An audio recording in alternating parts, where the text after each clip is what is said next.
Belum juga cerai, Mustalifah akui banyak digoda pria untuk menikahinya. Posisi Fadel Islami tersudut. Belakangan ini banyak isu miring yang menimpa pasangan Mustalifah dan Fadel Islami. Mulai dari saling hapus foto, Mustalifah beberapa waktu lalu juga pergi ke rumah sakit sendiri. Mustalifah sakit, namun tak sedikit pun terlihat batang hidung Fadel Islami sehingga menuai tanda tanya. Apalagi belakangan, heboh dikabarkan Mustalifah dan Fadel Islami tengah diterpa isu keretakan rumah tangga.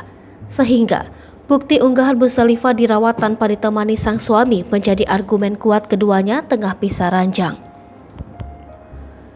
Meski banyak isu miring, namun Mustalifah dan Fadel Islami kompak menyebut bahwa rumah tangganya baik-baik saja. Tak cukup sampai situ saja, padahal belum. Juga cerai, Mustalifah ngaku banyak didekati pria. Meski usia Mustalifah sudah 44 tahun, ia mengaku banyak laki-laki yang mendekatinya. Apalagi akhir-akhir ini saat hubungannya dengan Fadel diterpa isu tak sedap.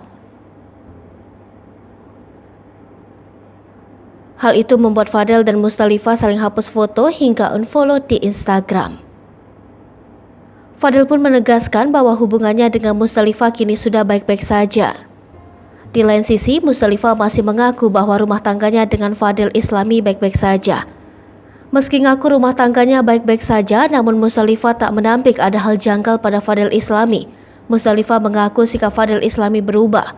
Namun hal tersebut tidak masalah baginya, yang terpenting dirinya berusaha mempertahankan rumah tangganya.